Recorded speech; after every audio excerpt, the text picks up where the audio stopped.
আসসালামু আলাইকুম। আমন্ত্রণ জানাচ্ছি স্পোর্টস নেটওয়ার্কে। বিশ্বকাপে সালমা বাহিনীদের আবারও দ্বিতীয় হার। বিস্তারিত দেখুন ভিডিওতে। হারের বৃত্ত থেকে বের হতে পারছে না বাংলাদেশ। চলমান নারী টি-20 বিশ্বকাপে টানা দ্বিতীয় হার হেরেছে সালমা বাহিনী। ক্যানভেরায় এবার স্বাগতিক অস্ট্রেলিয়ার বিপক্ষে ৮৬ রানের বড় ব্যবধানে হেরেছে বাংলাদেশি টাইগ্রেসরা। অজিদের দেওয়া ১৯০ রানের পাহাড় সম লক্ষ্য তাড়া করতে নেমে শুরু থেকেই ছন্দহীন ব্যাটিং করছিল বাংলার নারীরা। ধীর গতির রানের সাথে উইকেট হারানো স্বাগতিকদের সামনে যেন দাঁড়াতেই পারছিল না বাংলাদেশ। শেষ পর্যন্ত ৯ উইকেট হারিয়ে ১০৩ রানে থেমেছে টাইগ্রেসদের ইনিংস। সর্বোচ্চ ৩৫ বলে ৩৬ রান করেছে ফারজানা হক। অস্ট্রেলিয়ার হয়ে মেগান স্কট শিকার করেছে ৩ উইকেট। জনাসন লাভ করেছেন ২টি উইকেট। এর আগে টস জিতে ব্যাট করার সিদ্ধান্ত নিয়েছিল অজি নারীরা।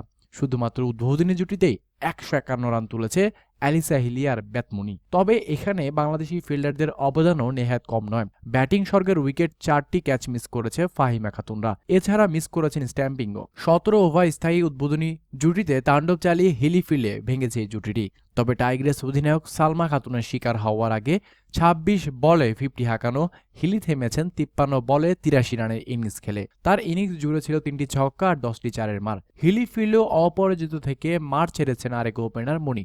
৯টি চারের সাহায্যে ৫৮ বলে ৮১ রানের ইনিংস খেলেছেন তিনি। শেষ দিকে উইকেটে এসে গার্ডনারের ৯ বলে ২২ রানের ক্যানিওতে নির্ধারিত ওভার শেষে অস্ট্রেলিয়ার সংগ্রহ দাঁড়িয়েছিল ১ উইকেটে ১৮৯ রান। এই ছিল দর্শক এখনকার মতো আপডেট। পরবর্তী খেলার আপডেট পেতে হলে চ্যানেলটি এখনই সাবস্ক্রাইব করুন এবং আমাদের সাথেই থাকুন।